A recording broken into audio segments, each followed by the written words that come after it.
Yes, people, what's happening? Welcome back to the channel and welcome to another live stream. First things first, guys, make sure you smash the likes. Make sure you subscribe if you are new round here. And yeah, guys, match day is back upon us again tomorrow. Chelsea making the trip up to Nottingham Forest. Funnily enough, actually, I didn't realise this until I'd done a preview of the Forest lads yesterday that since Forest have been promoted back, we haven't beaten them in any of the three games we've played. They've beaten us twice at Stamford Bridge, and then we drew at the City Ground last season, 1-1 on New Year's down under Graham Potter. So yeah, we actually haven't beaten Forest since they got promoted back to the Premier League. So we're winless against them in the last three games. That needs to change. We got latest news on Estevao Willian, the 17-year-old Brazilian wonder kid. Bayern Munich apparently preparing an offer to try and hijack that bid. Little do they know, you can't hijack the hijackers. We've got the latest on that. There's also reported interest in Josh Akenpong, the 18-year-old that came on against Tottenham the other week. Apparently, Spurs and Newcastle are having a look at him. We'll dive into that.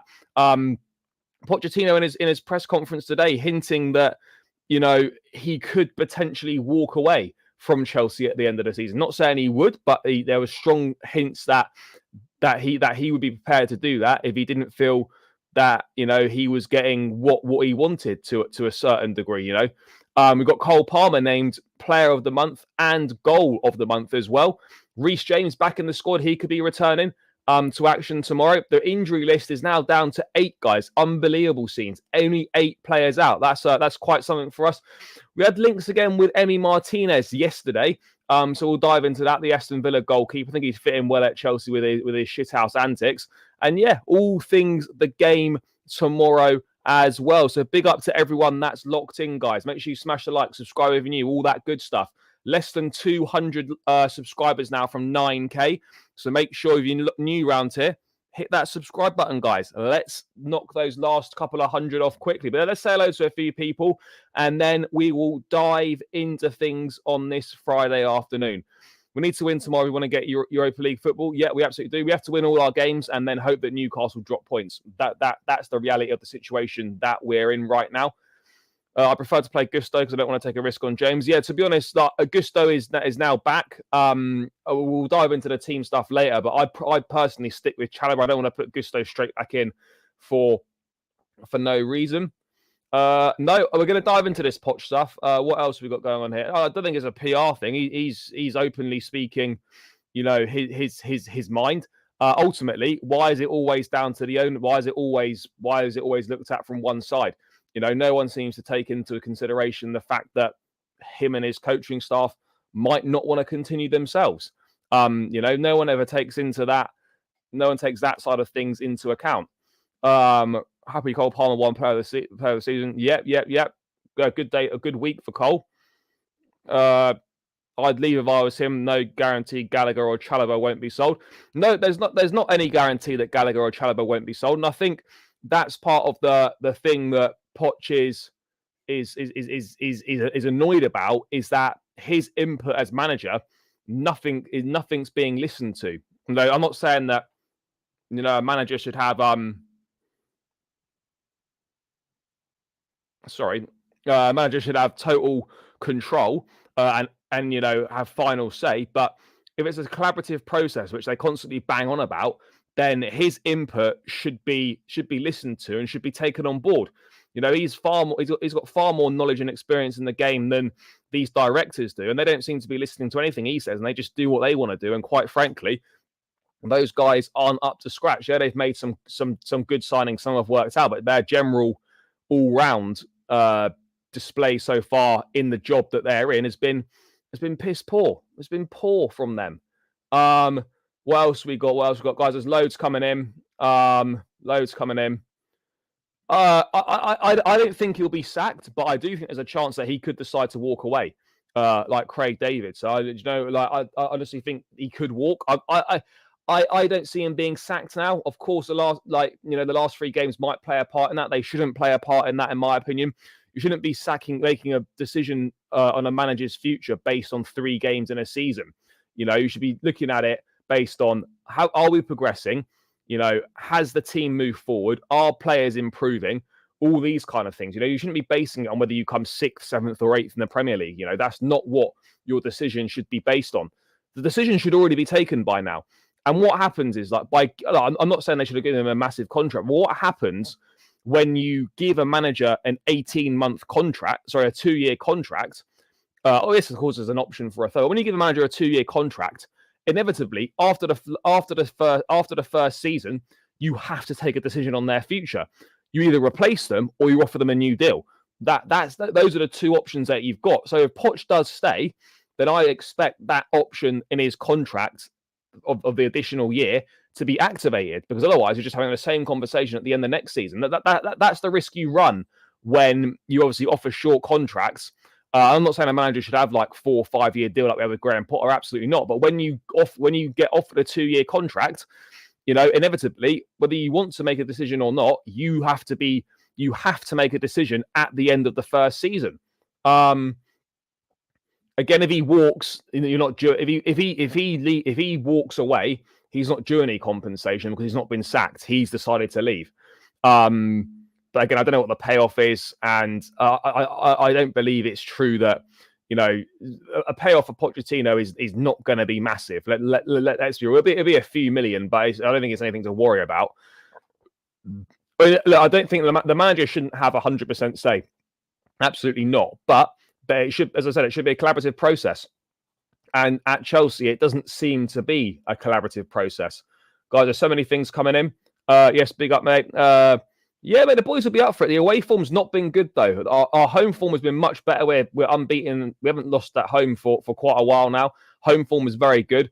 Away form, not so good. I'm struggling to remember our last win on the road. It can't have been that. I don't know. We didn't win at Villa. We didn't win at Sheffield United. We didn't win at Arsenal. That's our last 3 away games. I can't remember our last away win, to be honest. Maybe it slipped my mind. But yeah, we'll be up for it. I always enjoy going to the City ground, old school ground. Should be a nice day, sun shining. So yeah, your last home game of the season, you'll want to give the fans a good send off into the summer and that. So yeah, mate, I'm looking forward to it, and hopefully the boys should be able to handle it. What else is coming in, guys? There's so much stuff coming in. I can't read all this. Ten Hag is a perfect example of why managers should not make decisions when it comes. Yeah, look, I absolutely agree. A manager shouldn't be solely making transfer decisions, but they should have an input and they should have a say in it, and it should be listened to. We shouldn't be in a situation where a manager's say is just not being listened to or just being totally ignored.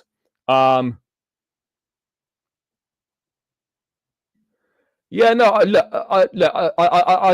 by no accounts am I saying that he's going to walk away, but he has that I think the comments which we'll dive into do hint at that he would be prepared to do that. I get it that he's kind of coming from a point where why has it always got to be the owner's decisions whether they're happy or not? Why does no one look at it from the point of view that we might not be happy?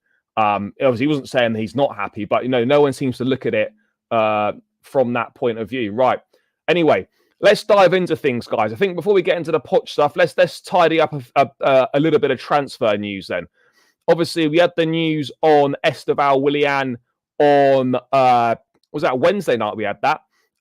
Subsequently, last night, there was news coming out from Brazil. Again, I don't know how accurate it is, but apparently Bayern Munich are trying to hijack a move for Estevao Willian, the 17-year-old from Palmeiras. Actually, I think the other night it was they had a Copa Libertadores match, which is basically the South American Champions League, and it was Kendry Paez's team versus Estevao Willian's team. I'm not sure how they both got on, but yeah, they both came up against each other. But everything's saying that that it's pointing towards a deal for Chelsea to be finalised and to be done. Fabrizio Romano reporting that Estevao is excited to play in the Premier League, is happy with the Chelsea project and whatnot. Of course, whilst the deal's not done, there is always that worry that other clubs could come in. Now, do we have more pull than a Bayern Munich? It depends what you want. The pull of the Premier League is always massive.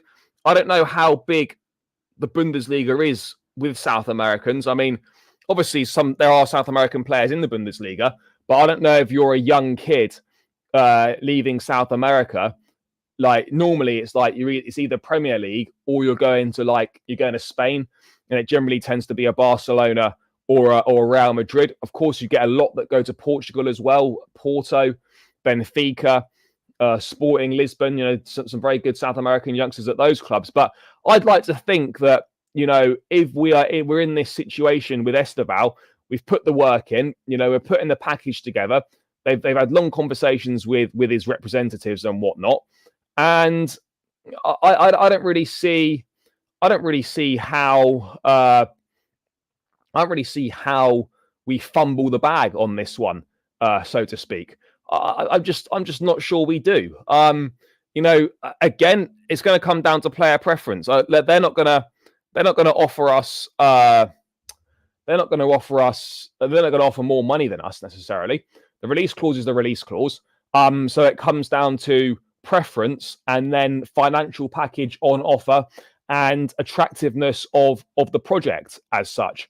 So I look at Chelsea compared to Bayern Munich, and for a youngster coming in, let's not forget that he's 17, right? Growing up, he would have seen Chelsea winning everything, which is why it kind of makes me laugh when people are kind of surprised when we're able to attract these sorts of talents, given the current guys we're in. But the fact of the matter is that the players of this sort of age, like from 17 up to sort of early 20s or whatever, they've grown up watching Chelsea as the club that wins everything. Yeah, we're not that Chelsea right now. They've grown up with Chelsea being the club that wins everything. So you can see why it's an attractive proposition. Again, I don't know how good this guy is necessarily. I've got a video coming next week with someone that knows a lot more about Brazilian football than myself to discuss all things Estevao.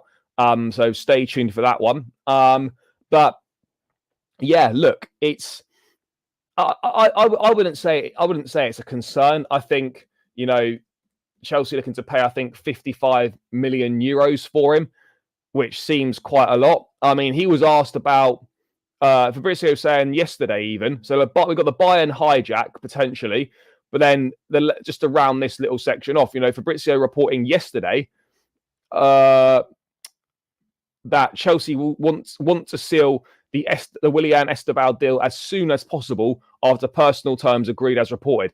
Negotiations are underway with Palmeiras, while Chelsea want to get it done in the next days to avoid any surprise. Chelsea believe he's a generational talent and it's a big opportunity. Fair enough. So look, I get it. You want to get deals wrapped up quickly because, other clubs can just swoop in unexpectedly. And that absolutely is not what you want to be happening at this stage of proceedings. We've done it before. We've hijacked. We're prime hijackers, So, it'll be peak for the hijackers to get hijacked. But hopefully that won't happen. Look, I'm not saying that I'm desperate for this deal to happen. And if it didn't happen, I'm going to lose sleep over it. But, we've identified this guy as a huge talent.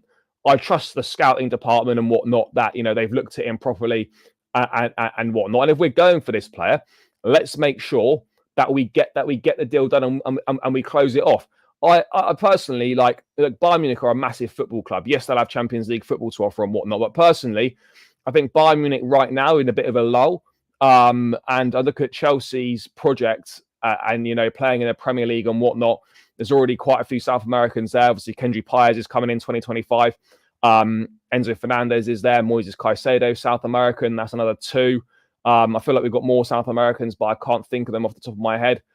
Maybe we don't. Maybe it is just literally Caicedo and Enzo, and then Kendry Páez. I know we've got Andre Santos, Angelo as well to come back. There's a bit of a South American contingency there. But yeah, Chelsea want to get this wrapped up quickly, despite the fact that Bayern Munich are potentially sniffing around. I don't see it as any danger to us. Yeah, it's going to always be a concern until he's signed on a dotted line thing. But I don't look at it and think, oh shit, we should be really worried about Bayern Munich coming for us. But yeah, he was asked after that Copa Libertadores match about Chelsea. My head today is 100% focused on Palmeiras. I don't think of these things. They're secondary. I think of helping Palmeiras and trying my hardest to bring them glory. Now, there's a lot of people that have been saying that they think that, this kid is, and the people that know a lot more about him than myself, and I'm sure a lot of you guys in the chat, that he's better than Endrick. He's right up there in terms of one of the best talents to come out of Brazil. So yeah, it's going to be interesting to see what happens if we do wrap this deal up. What have we got going on here? Yeah, but it's not going to be just down to who's playing in the Champions League next season. This is a long-term thing. When you're going somewhere at 18, you're thinking you're not thinking about Champions League football as an instant thing. Remember the scores in that 5-0 win for Palmeiras against Uruguay's Liverpool. Monty, yeah. Mate, the Copa Libertadores is a decent competition. It's good standard. I wouldn't be sad if Bayern do hijack him. I don't think it is a good use of funds for us right now. Yeah, I hear what you're saying on that one. I don't particularly think it's it's a necessity for us. But if the club view him as as a huge opportunity that they feel that can't be missed out on, then only time will tell if that will be the case. But sometimes you just got to trust judgment. People that, despite all the mistakes they've made in the poor recruitment at times, they have got it right at times as well. And I think we're just going to have to trust them. Will they give Gallagher a new contract? I don't know what's going to happen with Conor Gallagher. Right now, there's been no talks over a new deal. He will more than likely be going to the Euros as well. So I don't know how many conversations are going to take place over the summer in terms of the Euros and whatnot. So yeah, I don't know what's going to happen. I wouldn't even be surprised if there was no real breakthrough over the summer and he kind of stayed at Chelsea, not to run his contract down and go on a free, but just to, I don't know, maybe they can pick the negotiations up sort of after the Euros in the pre-season time, because right now it doesn't really seem like anything's happening and there's no indications of any progression in any talks over a new contract for Gallagher. And if he does leave, I think we need to stand by for the briefs that he rejected contract offers, he was asking for too much money. We know that all those things are bollocks. So if he does leave and all those things come out, we know that's just utter nonsense and they're just bullshitting us. Yep, we've hijacked a few deals. We've also lost out on deals. Koundé, Agate, Kudos. I don't think we lost. I don't think Jules Koundé one. I could say, yeah, we did miss out. We thought that was going to be done. Agate we missed out, but Agate doesn't even get in the PSG team, so maybe we dodged a bullet there. Who knows? We did miss out on those ones. Kudos, I don't think we ever actually put a bid in for him, despite being interested. I don't think we ever actually put a bid in for him. And Gabri Vega again was just interest. He didn't pick Saudi Arabia over us. We just didn't really we didn't explore our interest any further. Yeah, I don't know what the plans would be, and this is my thing. Like, it's all very well bringing these things in, these guys in, but as I said, the other day, there needs to be a clear plan, a clear development pathway for these guys into the first team. Otherwise, you're just hoarding talent for absolutely no point. But yeah, let's move away from Estevao Willian. Hopefully, that deal will be wrapped up, before the end of the season, or maybe even sooner than that. Yes, Bayern reportedly sniffing about, but other than that one report emanating out of Brazil, there's been no further concrete indications that Bayern Munich have put anything together for Estevao or anything like that. Let's continue with the transfer news then, people, because this was a story that came out yesterday from Alex Crook, TalkSport.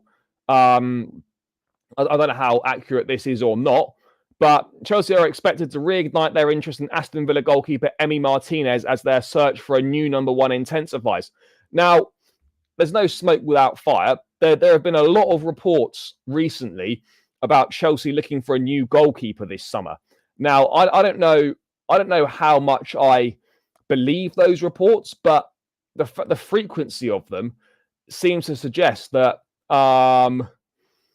they're like maybe that is something we're looking at, but I don't know who would be moving on, because Petrovic's not going anywhere because he's just arrived.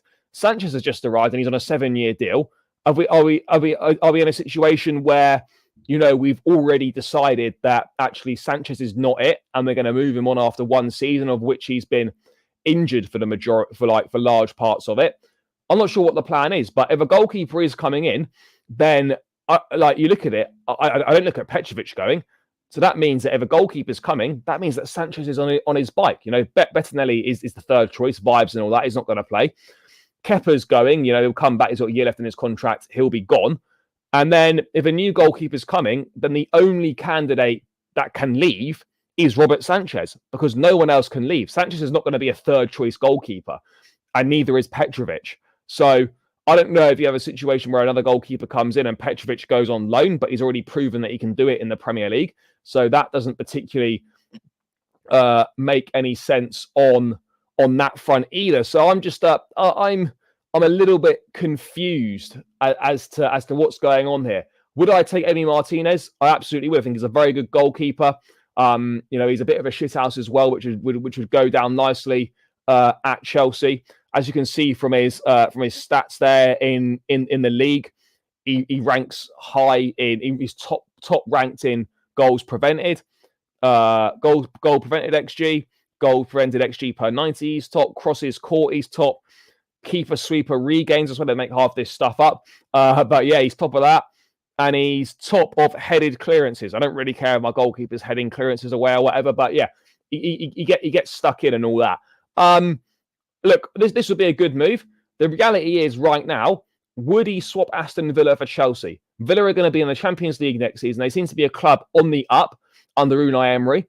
I don't know if Martinez has played in the Champions League. Maybe he made a few appearances in the Champions League during his time at Arsenal, but I'm not sure. I don't know if he did. But yeah, look, I'd be on board with it. The reality of the situation is, depending on how many years he's got left on his contract, I don't think Villa are going to be in a position where they need to sell. So you're looking at a situation where, for me personally, I can't see how he would cost any less than £50 million minimum. I honestly think you're looking at a £50 million transfer here. And are we in a position this summer to be spending 50 million quid on a goalkeeper when other areas desperately need addressing far more urgently than a goalkeeper does? So whilst I'd be, on board with a move for Martinez, I just don't know. I just don't see how likely it is. Dybala is not available for 12 million. That release clause is gone now. So yeah, he won't be available for 12 million. Plus, he's also, unfortunately, very injury prone. But Dybala is not available for 12 million. That clause, I think, is now gone from his contract. I think he's going to end up signing a new deal at Roma, more than likely. And again, as good as he is and has been, I don't see how he even gets in the team. Where does he play? He's another player in those attacking positions, which we're pretty stocked in right now. But yeah, look, as I said, I'd be open to this. I would be open to it, but it would require Robert Sanchez to leave the football club, which wouldn't be a complete disaster. But at the same time, we're sort of thinking, yeah, how possible is that going to be? He's on a 7-year deal. No way are we going to get. No way are we going to get anywhere near the 20 million quid for him that we paid last summer. And yeah, he's on a 7-year contract, so it could prove difficult to move on. I don't know who would take Robert Sanchez, but for me, if we're looking at a new goalkeeper, the only way it happens is if Robert Sanchez leaves, because Petrovic is not going anywhere. We've got, obviously, Slanina on loan in Belgium at the moment. He's one for the future. Kepa will be sold for whatever we can get for him. So, yeah, I'm just not sure if I envisage Sanchez leaving after just one season at the club. But, never say never with Chelsea. Always expect the unexpected in the window. A move for Martinez would be great, but yeah, right now, if I had to say right now, if I think the likelihood of this happening, I just think it's highly, highly unlikely. But what are we saying here? Villa need to sell. They recorded 115 million in losses last year. I don't think Villa are in financial trouble at all. They're going to comply with the PSR rules. They're not in a position where they need to sell. They're going to have that. They're going to have that Champions League money next season anyway as well. So I don't really think. Yeah, I don't look at Villa as being in a position where they're in trouble at this point. With a striker and backup left back, well, we've got 2 left backs right now. So again, if another left back comes in, one of the 2 have got to leave. Yeah, look, if Chalobah stays, honestly, this is a big if. If Chalobah ends up staying, I honestly don't think we need another centre back. Why, if we've got Chalobah, Badiashile, Fofana, Colwell, and Disasi, right? Even if Silva goes, yeah, we're down experience, but we've got 5 centre backs on the books. What's the point in selling Chalobah to bring in another centre back when we've already got someone who's very good in Trevor Chalobah? Like, why? Why would we need to? Why would we need to do that? So, yeah, it's look. I'm not saying it's a Silva replacement in terms of like for like, but why? Like, we don't need 6 centre backs on the books. You know, obviously Fofana's been injured, so it's been 5, but he's still a Chelsea player. I think he's got a big role to play at the club, and next season is, of course, going to be absolutely massive for him. But I'm struggling to see if like we're better off keeping Chalobah than going and signing, you know, another sort of teenage centre back or someone like 20 or 21 or whatever. Well, what's the point? You know, Chalobah's been reliable for us. He barely puts a foot wrong. So yeah, if it was down to me, Chalobah would stay. Silva's obviously going, and we don't need to sign another centre back. But for some reason, we seem to have an obsession with signing centre-backs. And I can't remember the last transfer window we didn't sign a centre-back in. Oh, I mean, obviously January we didn't sign anyone. But do you know what I mean? Like, generally speaking, recently we've been signing, you know, a high volume of centre-backs. But yeah, 73 in the building. Big up to everyone that's locked in. Thank you for tuning in, guys. Please smash the like button as well, guys. We're 74 in the building, only 32 likes. Hit that thumbs up button. Let's get this up past 50 likes, guys. Should be light work for you lot. We always smash it, so let's get it done again. Smash that thumbs up button and hit the subscribe button as well, people. Heading towards 9,000 subscribers, less than 200 now. So every new subscriber helps. So please, if you're locked in now, you're not subscribed and you're enjoying the content, just hit that subscribe button. It's free. It takes you seconds and it doesn't cost you any money. Right. Get rid of the Disasi and keep the rest of the centre backs. I think you do need 5 in the back 4, given our injury record. Look, I don't think Disasi's been that bad, to be perfectly honest. I don't hate him. So yeah, for me, as I said, keep Chalobah. And you don't need to go and sign another centre-back. But we all know that another centre-back is going to come in. But yeah, the Martinez thing, I can't see it happening. The club would have to sell Robert Sanchez after just 1 year into a 7-year contract. And I think it would cost a lot to get Martinez out of Aston Villa. That's the reality of the situation for me on that one. Right, let's have a look away from that now. Do you think the owners have a plan for the right wingers or just buying them? I don't really know. It's not. I don't think it's up to the owners to have a plan. I think it's more down to the sporting directors and the club as a whole to have a plan as to where it all goes.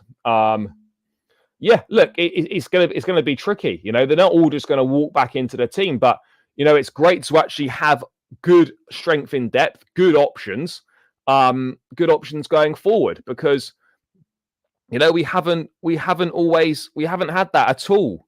We haven't had that at all this season.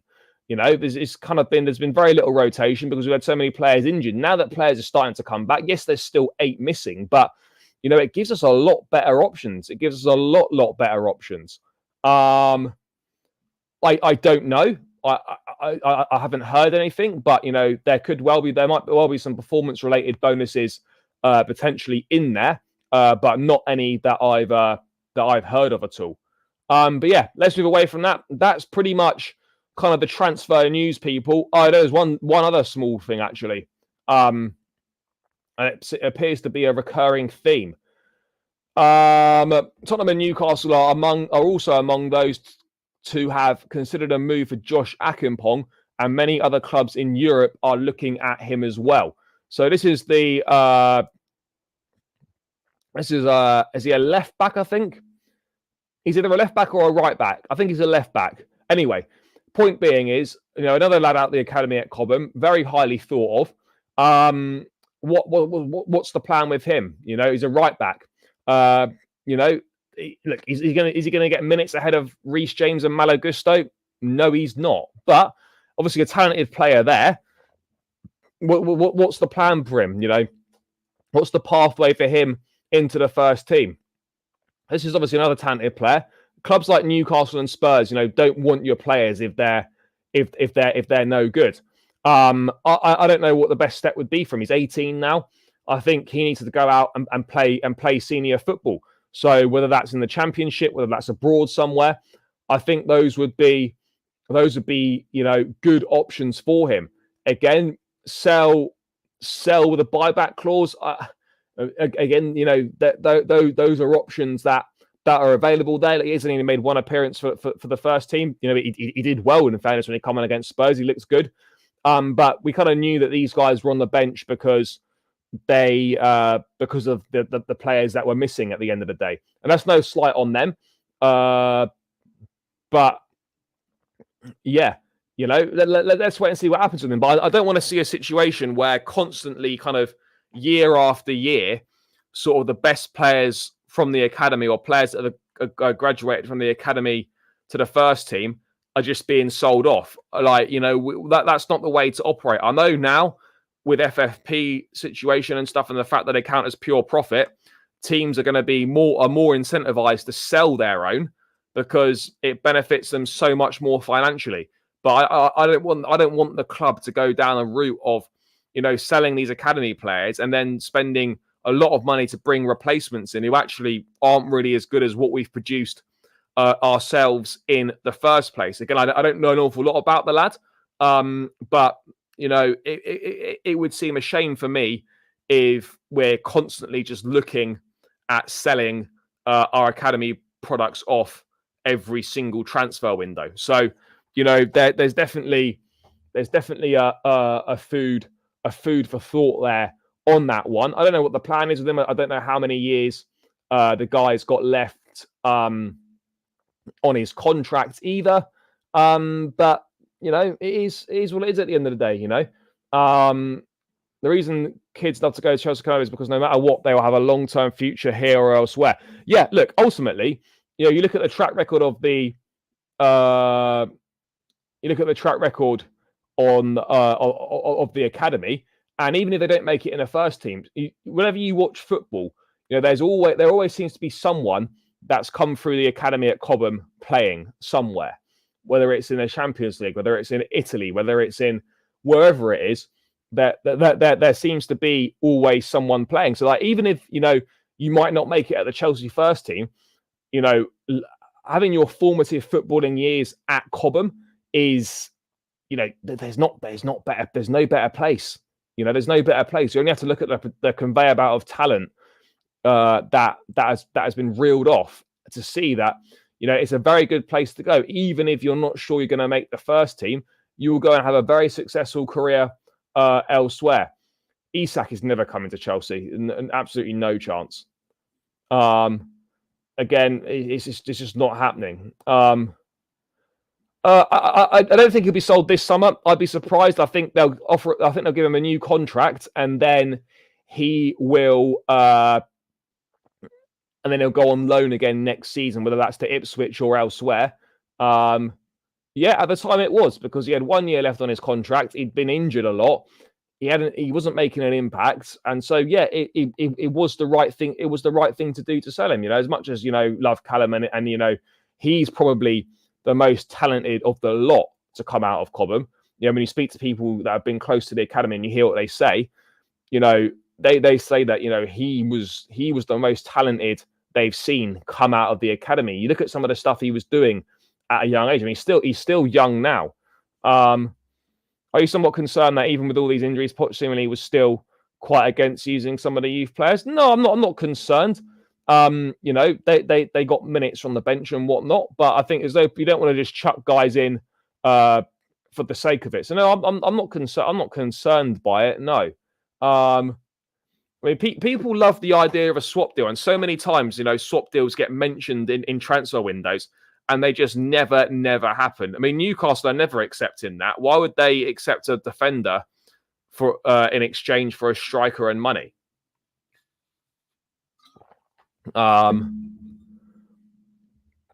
So yeah. If Pochettino stays next season, do you think he will do well with a fully fit squad? Yeah, but again, on the proviso that we carry on playing in the same way that we've been playing for the last 2.5 games with the system, with Cucurella inverting from that left hand side, or it could be someone inverting from the right. Whatever you want to do, providing we stick with that and a fully fit squad with the right additions, then yeah, I think we absolutely could be onto something next season. You know, there's no denying that. But unfortunately, those kind of are big ifs right now. Again, it depends how much money we want to spend on a forward. You know, Osimhen is very, very expensive, over 100 million plus. I think Fabrizio was reporting, you know, he wants large salary, and there's also a lot of commissions involved as well with various agents and other parties involved with the deal. So that's just not what you want. To be honest, that's not what you want.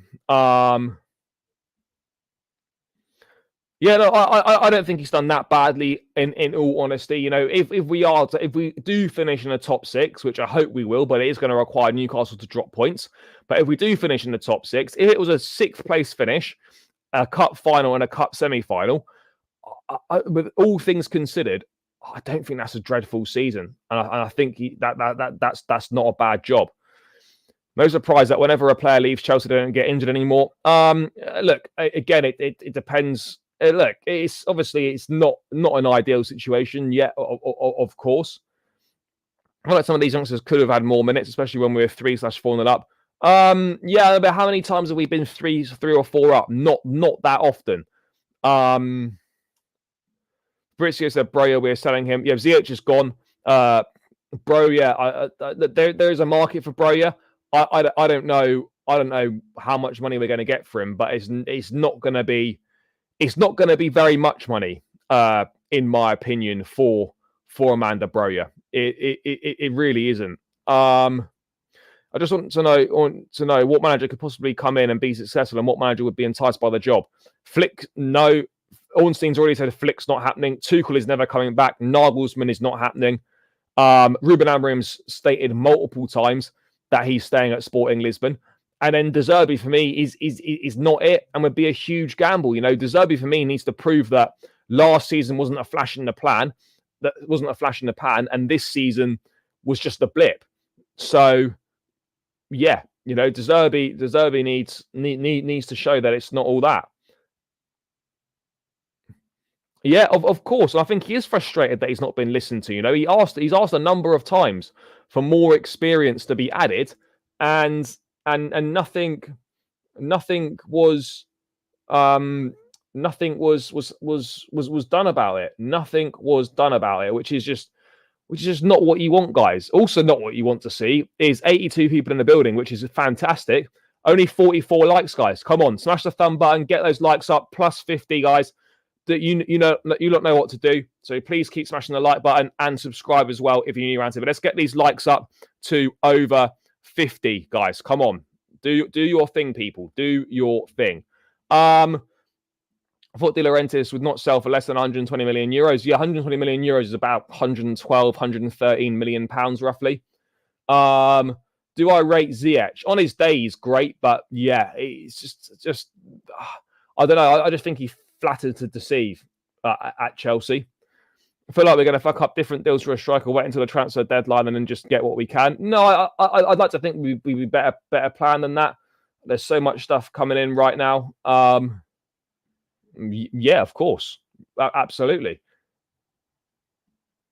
At this rate, sadly, we've had and won't get all the elite managers back. Good ones don't want to join. If we lose Poch, we'll get the Potters and be mid-table. Yeah, Poch. I think Poch is the best for us right now. You know, I think he's a steady pair of hands to steer the ship back in the right direction. Is he the guy to take the club back to the top? Maybe not, but I think he's the guy to steer the ship in the right direction for someone else to come out, someone else to come in, maybe in 2025. But yeah, I think right now, I think he's the best option available to us. That's the reality.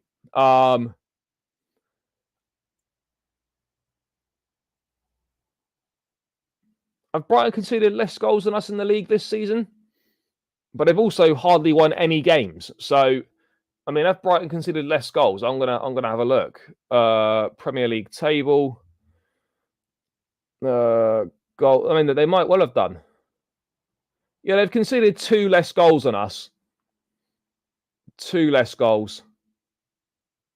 Yeah, fair enough. No, they conceded 2 less goals than us.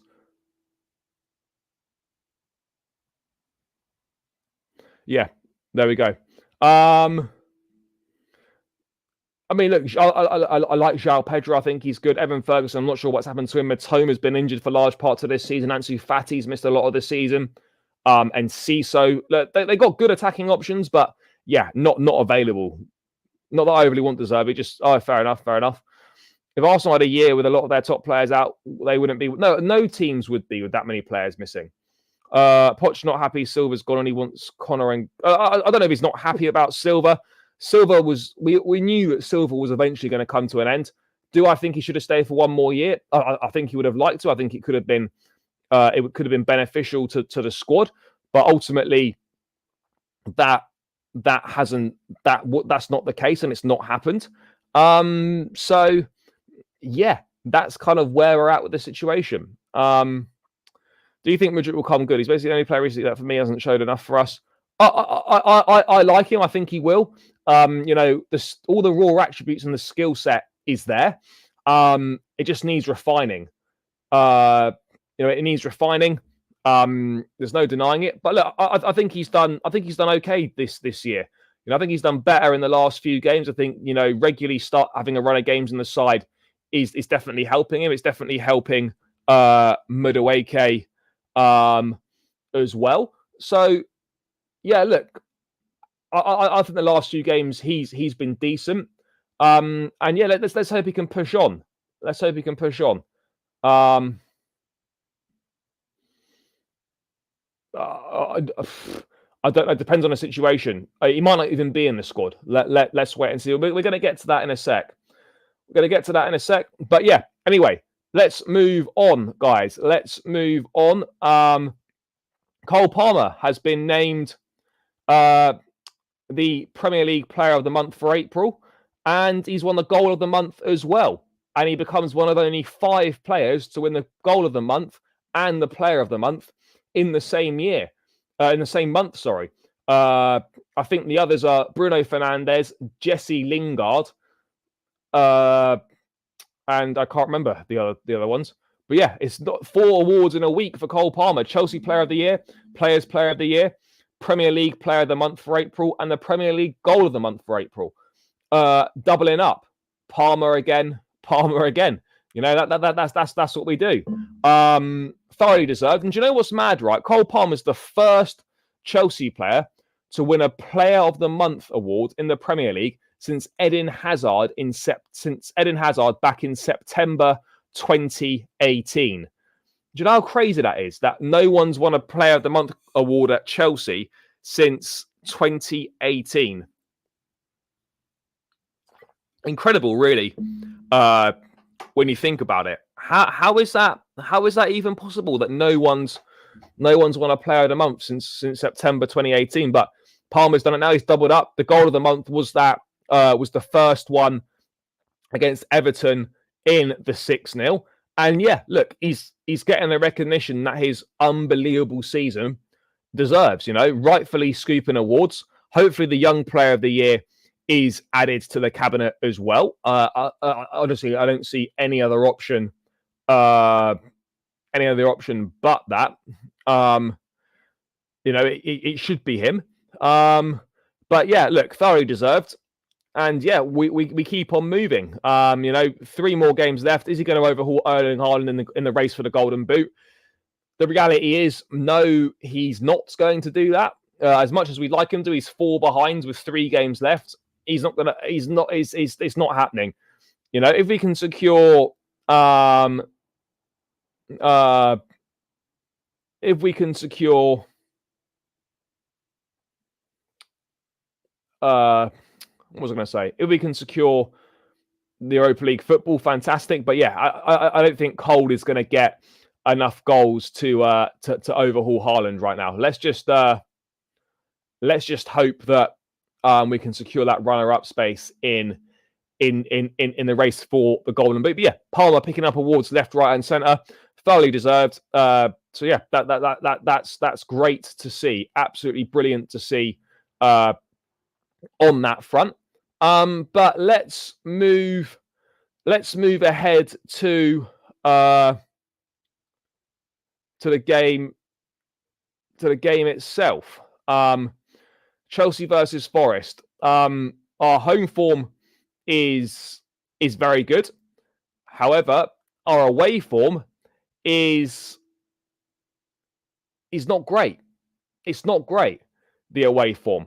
Let me just find our away form, because I'm sensing it's pretty poor. I couldn't actually remember the last game that we've won away from home. Let me just have a look now. So obviously we've got 2 away games left, which is not ideal. So last win away from home. So yeah, our last win away from home was against Crystal Palace on the 12th of February. Since then, we've drawn at Brentford, drawn at Sheffield United, lost to Arsenal, drawn to Villa.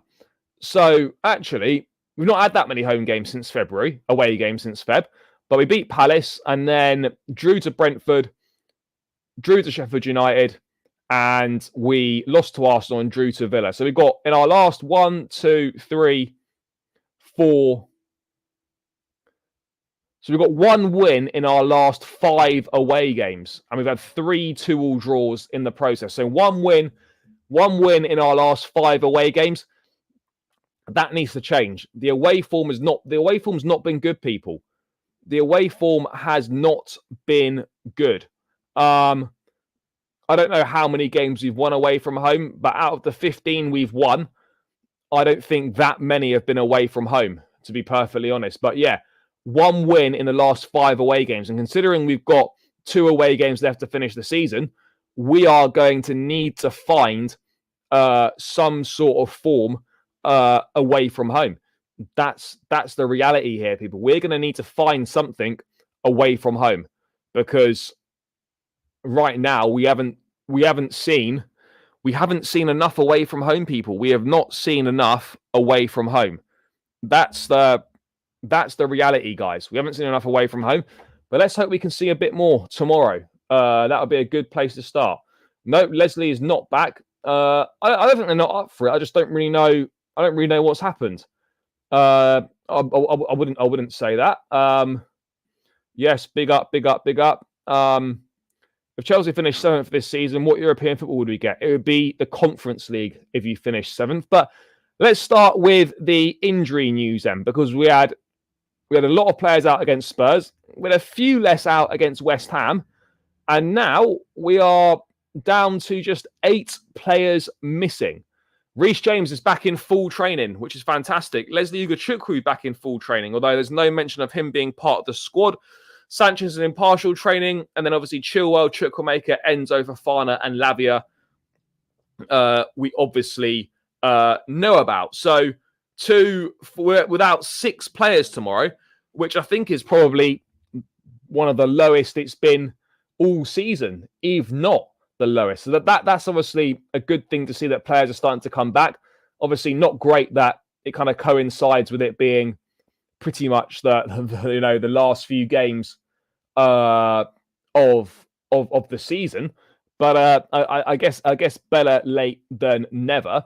But yeah, that's kind of what we're looking for. Obviously, yeah, this injury list needs to be sorted out over the summer. things seemingly are being done. Brother, why are you saying to sell Lavia? The guy's played 30 minutes for us, and we spent a lot of money on him last summer. We're not gonna sell him when hasn't even played a full game for us. Not really sure. I don't know if that's trolling or actual legit reason. I don't know.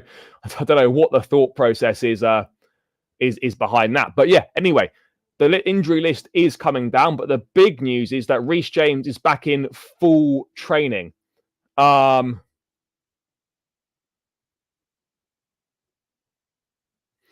Back in full training, which is great. He's been back with the group for a while, but obviously in partial training. But now that he's back in full training, so you're suggesting, should we sell Enzo Fernandez? Should we sell Chukwuemeka? Should we sell Fofana? Should we sell Chilwell? Should we sell Sanchez? Should we sell everyone that's injured? Because anyone that's injured is not any use to us when they're injured. So are you saying that we should sell everyone that's injured? I don't think so. But yeah, the big one is obviously Reece James back. We've not seen him since December. And Pochettino was asked about whether he would be in the squad tomorrow. And he said, we need to see today, as in Friday, but maybe he can be available, yes. Look, if he's in the squad, great. Look, I don't think, we're going to be in a rush to suddenly chuck him on the pitch for half an hour. But, if we can give him maybe 5 or 10 minutes tomorrow, if he's available, then, I think that would be good. I think if he can, I think it would be good for Reece to have some football before the season ends. Well, even if it's just 5 or 10 minutes here and there, I think it would be good for him to have some football, because otherwise we're going into a situation where you're going to arrive at pre-season in July, August time, and the guy's played no football since December. So if we can have a situation where he can get a few minutes here and there over the last 2 to 3 games, then I would certainly look at doing that. But I wouldn't look at doing that if it's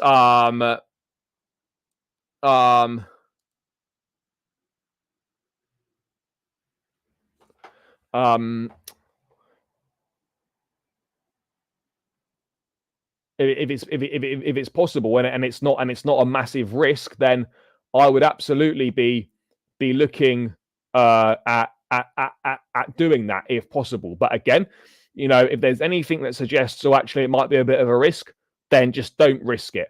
The last thing I want to see, obviously from a personal level, Reece will want to get some minutes and try and show that he's fit and available for the Euros. I honestly don't think it's worth it, given his age. There's going to be plenty more tournaments for him. It is kind of mad that he's only appeared in one tournament for England.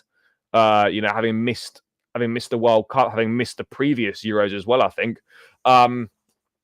So yeah, it's going to be interesting. But yeah, guys, keep getting these likes up. We're on 54. Let's get this up to 60, 70 likes. Smash that thumbs up button. It's free and it massively, massively helps out people. So please keep smashing the thumbs up button, guys. Do your thing. Do your thing. Let's get this up, guys, because we can do this. You guys are good. We normally get this well up to 60, 70 likes. So yeah, let's make sure it's done. What else are we looking at? So yeah, there's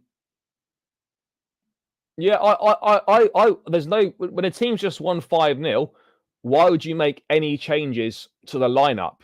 You simply wouldn't. You simply wouldn't make any changes to the lineup. Yeah, again, we don't always have to invert from the left side. Reece James, I think, could play that inverted role very well, as could Malo Gusto. So yeah, I mean, there's absolutely options there. I would agree. Look, if it's deemed a risk, don't do it. But if it's deemed fine, then I think it would be good for Reece to get a handful of minutes over these last few games. Reece James, Gallagher, Trevor Chalobah are once ready future moves. Okay. Yeah. I'll be there tomorrow. Looking forward to heading up to Nottingham. up to the City ground. I'll be there. How long would I give in Kunku? I don't really know. Maybe 20 minutes or something. Again, it depends how the game is going. It depends how the game is going, really. I've heard that many of the interests. I don't think that's true at all. I'm not sure where that's been heard from, but no, I don't think that's true. Yeah, I'll be at Forest. Yes, guys. Keep pressing it. Keep smashing the thumbs up. Chelsea, the people love to solely blame the medical staff. Medical staff is nothing to do with injuries. In terms of with players getting re-injured, then yeah, of course, they play a role in that because they're part of the rehabilitation process. But in terms of fresh injuries being picked up, it's a collaborative issue. It's not just solely one party at fault. We need to ask tough questions. Is RJ good enough now at the top level? Yeah, I think so. The guy's 24. He's an exceptional player. But one thing that I would say is, if we're still having this conversation next season, and Reece has had another campaign next year where, he's hardly played because of the injuries, then yeah, then there could well be a conversation to have. But right now, he's off the back of the surgery, and we need to see what he's like post surgery and whether this surgery has worked at all. That for me is the reality of where we are at with that situation. But that's how I would look at it. That's how I would see it. But yeah, Reece back in training. Chance of making the squad tomorrow. So yeah, let's wait and see. A little Reece James cameo in the sun in Nottingham tomorrow would be a nice start to the weekend.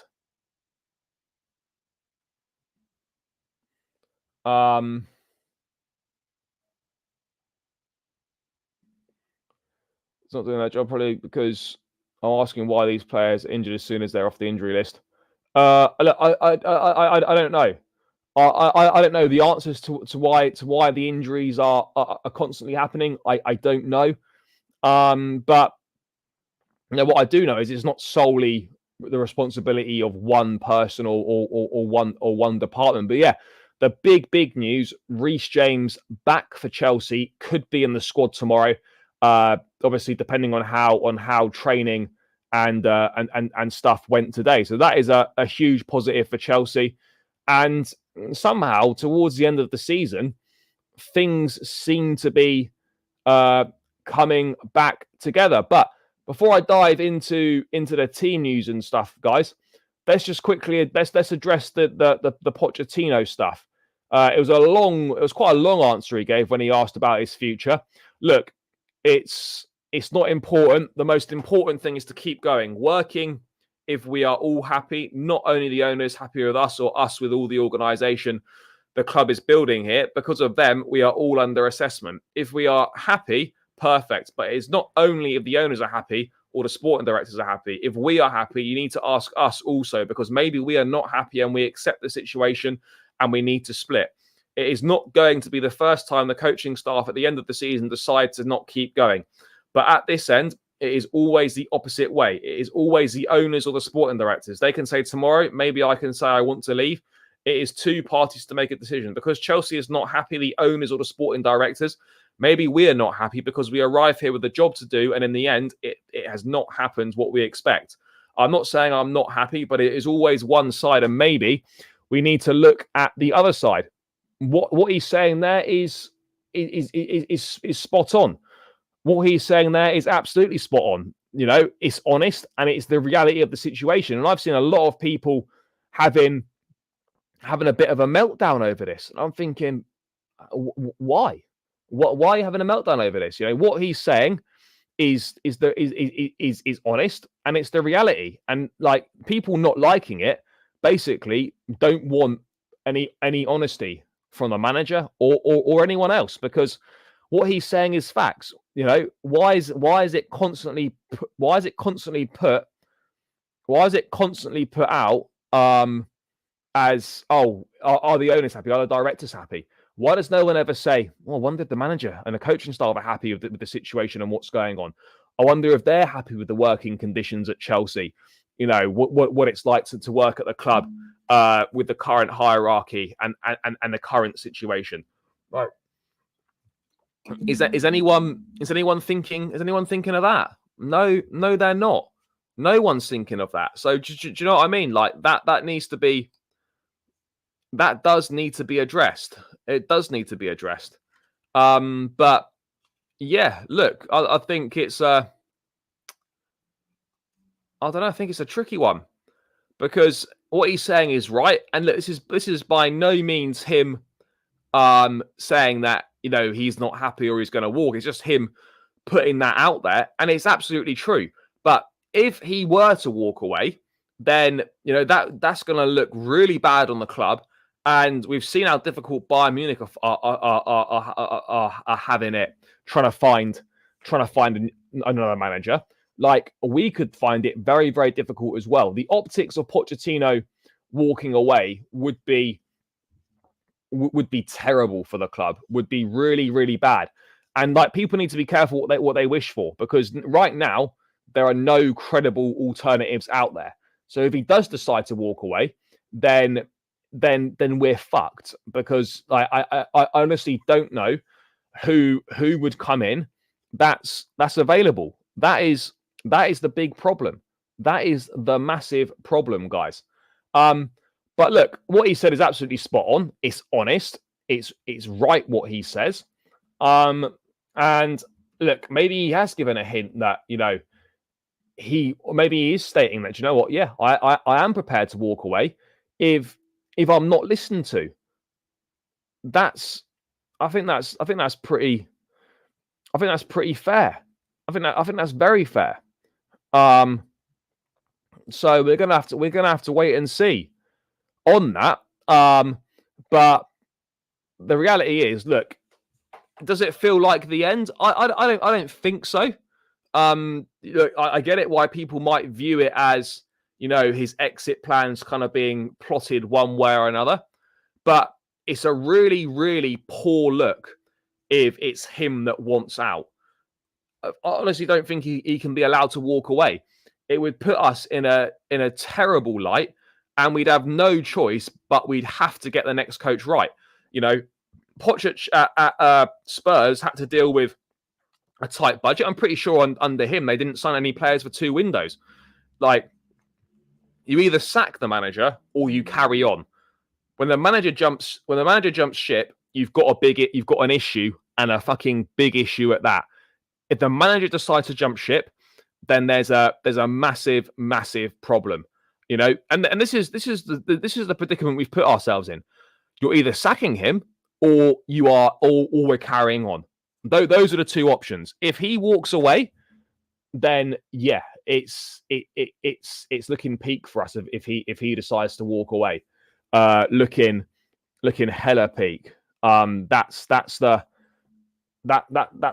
reality, guys. You know, this can't be allowed to happen.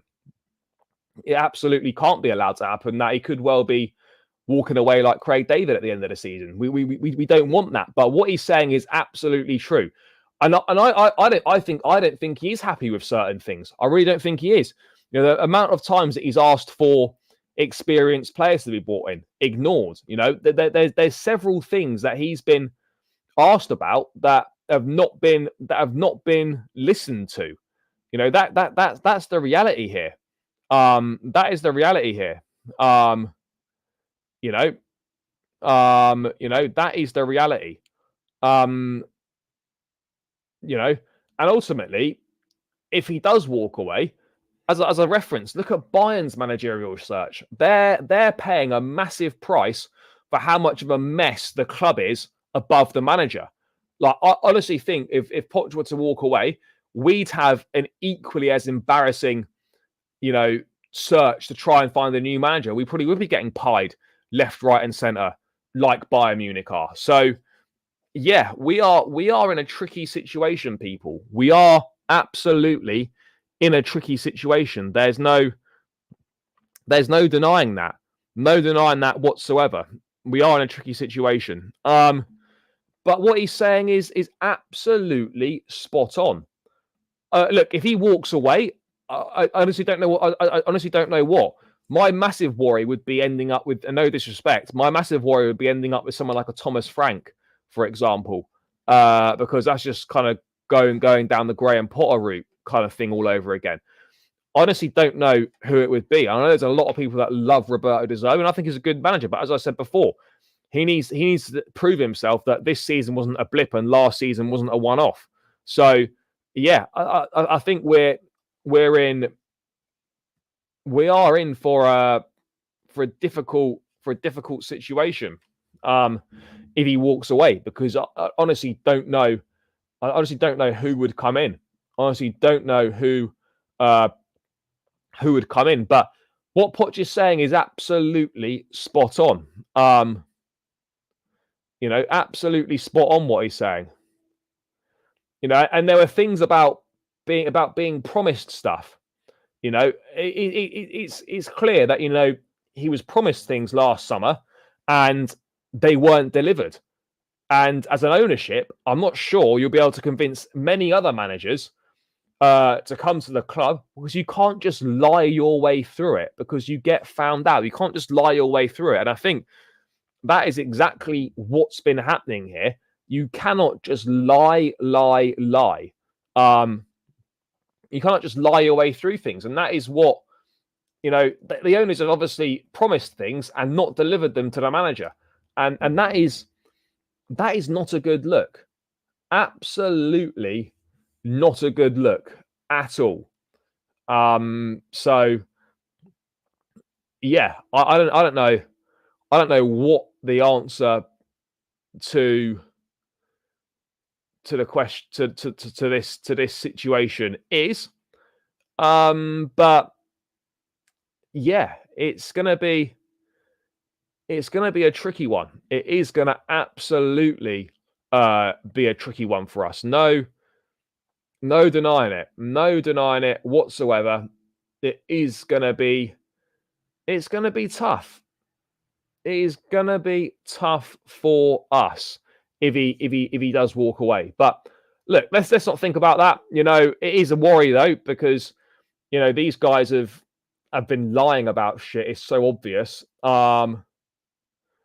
Mate, Bayern Munich are an absolute mess above the manager right now. An absolute mess. They've had a humiliating season under Tuchel. They've been dog shit. And yes, they were close to making the Champions League final. We've just had some breaking news in regards to Estevao Willian. And according to reports coming out of Germany, Estevao Willian, Bayern Munich are not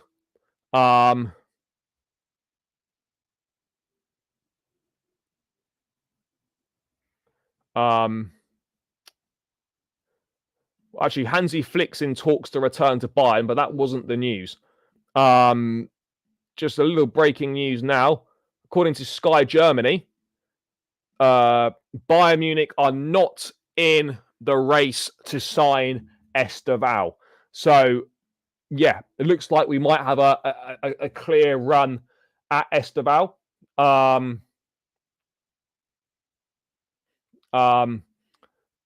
It looks like we've got a clear run at Estevao. So, yeah, Bayern Munich reportedly not in the race for Estevao. So, yeah, that pretty much, I think, leaves us with a clear run. Obviously, you can never say never in these situations. Someone else might come in, but yeah, looks pretty good on that front. But let's throw it forward. Let's throw it forward to the game then. Going to be tricky. We need to continue this good form. We need to get a win away from home. Only one win in our last 5 away games, not one away from home since February, which is kind of mad given it's May now. But, that's what we're dealing with. That's where we're at. Yeah, let's wait and see let's wait and see what happens, people. Let's wait and see what happens on that front. But yeah, let's get into the team, guys. Let's dive into it.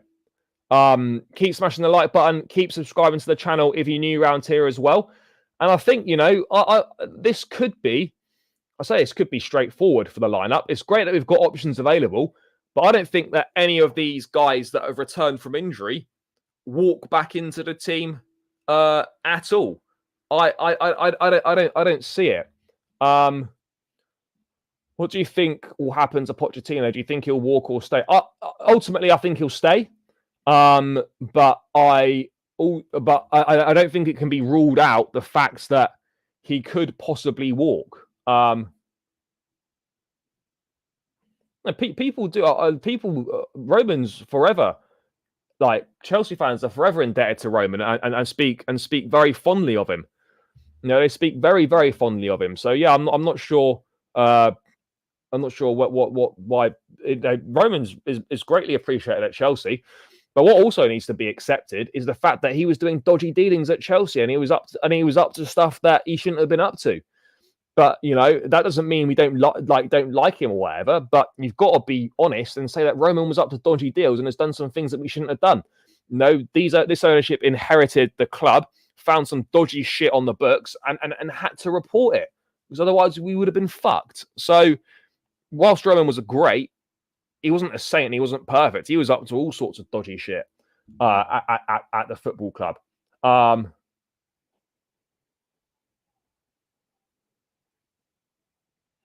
But yeah, let's get into the team.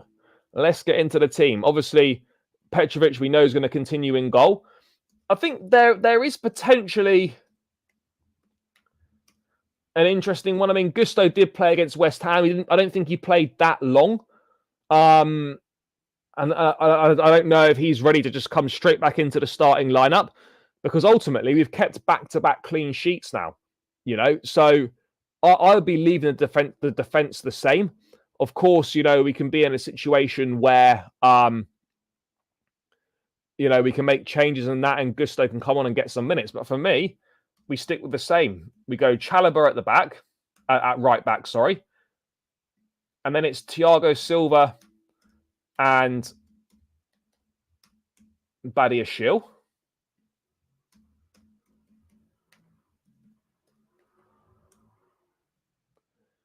And then it's left back, the rejuvenated Marc Cucurella, which I think is spot on.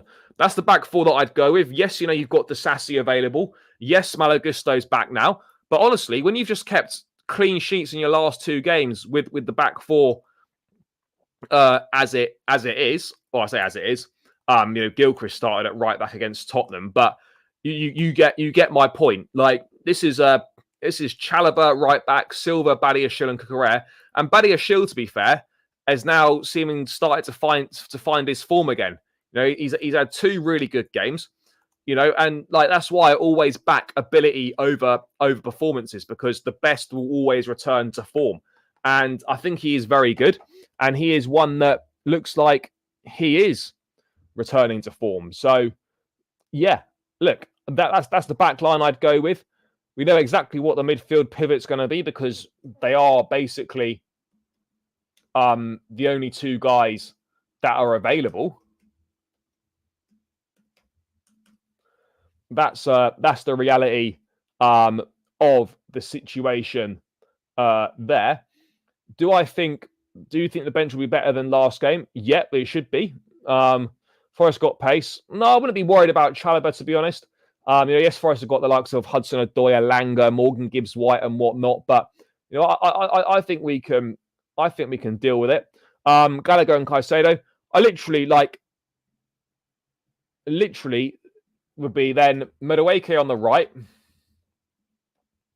He's been really, really good recently. He's really impressed me of how his performance levels have come on, because they have come on leaps and bounds. There's no denying that Madueke's performance levels have come on Absolute leaps and bounds. Guys, 4 more likes. Smash that thumbs up button. Let's get us to 70 likes. 4 more. 4 more likes. So hit the thumbs up button and keep subscribing to the channel as well if you're new around here. That would be greatly appreciated. It would be greatly appreciated. So keep hitting that thumbs up button, guys. We're four subscribers away from 8,810. Let's try and get let's get those 4 subscribers. There's definitely 4 out of the 69 that haven't subscribed. So please hit the subscribe button and get this up to 70 likes. 4 more likes. Come on, guys. Let's get it done.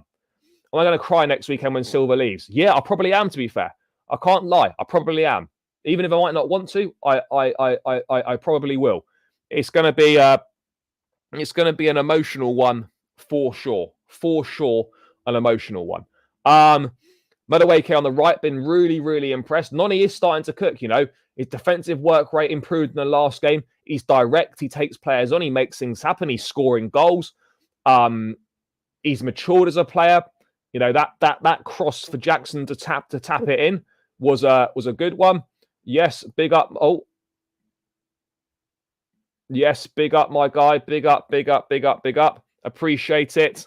But yeah, Madueke has really, really impressed. Really impressed. So yeah, I'm delighted. Absolutely delighted with him. Obviously, we know that, you know, your Premier League player of the month for April, that guy Cole Palmer is going to be in the 10 role. And then we'll continue with Mudryk on the left-hand side for me. Sterling doesn't get anywhere near this team now. Then Kunku, I don't think is fit enough to start and doesn't get in because right now, even if you wanted to start in Kunku in this game, where do you start him? He's not starting on the right instead of Madueke. He's not going to start in the middle instead of Palmer. You could play him in this position off the left, but it's not really his best. And then Jackson is having a pretty good season as well. So yeah, we're kind of in a situation where we are doing up a madness with this team. And then Nicholas Jackson will, of course, Nicholas Jackson will lead the line, guys. Leading the line will be that man Jackson. And he set himself a target of 15 Premier League goals.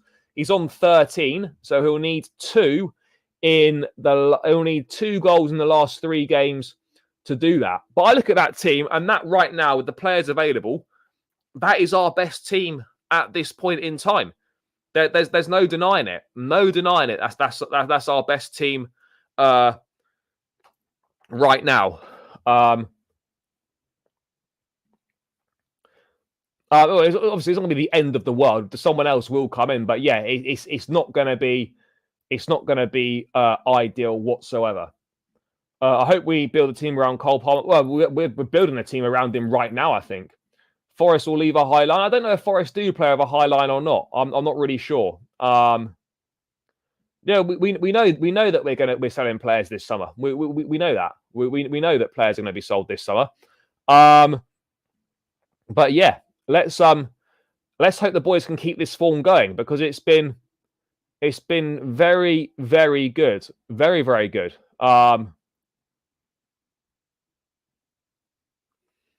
Very, very good it's going to be. So yeah, I'm looking forward to it. I'm looking forward to seeing what we can do at the City Ground tomorrow. But we need the first goal badly, absolutely. We absolutely do. And we need an away win badly as well, because as good as the home form has been this season, the away form's not been good. Last away win, as I said, was at Crystal Palace in the middle of February. March 8, pretty much 3 months ago to the day. It was Feb 12th. We're playing May 11th. Pretty much 3 months to the day that we're in a situation where that's happening. So yeah, we do need to sort ourselves out. We absolutely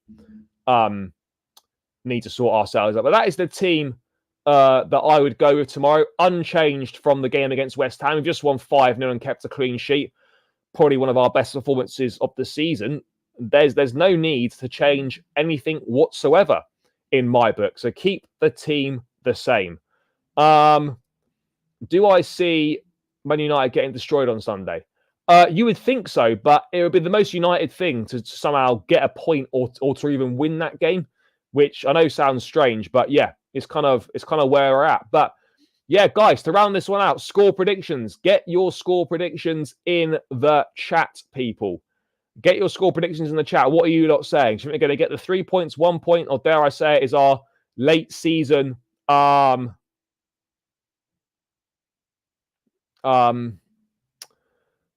was our late season resurgence going to be over? What are we saying? We've got a 3-1 Chelsea, 5-0. I mean, I can't see another 5-0. It'll be amazing. 2-0 Chelsea. Yeah, guys, get your score predictions in the chat. What are you lot thinking for tomorrow? I think we will win. I think we're in good form right now. We've got some good momentum building. We seem to be finishing the season strongly. I think it's going to be. I think it'll be a narrow 2-1 win. I think we might concede, but I think we'll get a narrow 2-1 win. That is what I am. That's what I'm going for. 2-1 to Chelsea. We've got another 5-0. Hope City win tomorrow and beat Spurs. We all hope that. Will we see Reece James off the bench? There's a possibility. Poch said that he's got a chance of making the squad tomorrow. So let's hope that happens, guys. Let's hope that happens. We've got a 2-2. Easy win, 4-0. I hope so. I'll take any win right now. Any win will do at this point. Any win will do, guys. That is what we are looking for. A nice win. That's what we want, guys. A nice win. But yeah, let's quickly check if there's any other news. Any other news come through? Anything Chelsea related? Let's check it out. Let's check it out. I don't think there is.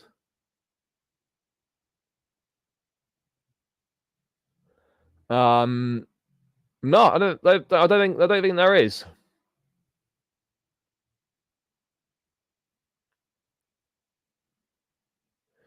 So yeah, gonna round this one out here. Yeah, injury news. We are first in the league.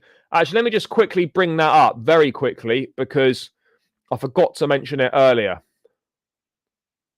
Where is it? Here. Just gonna share the screen now.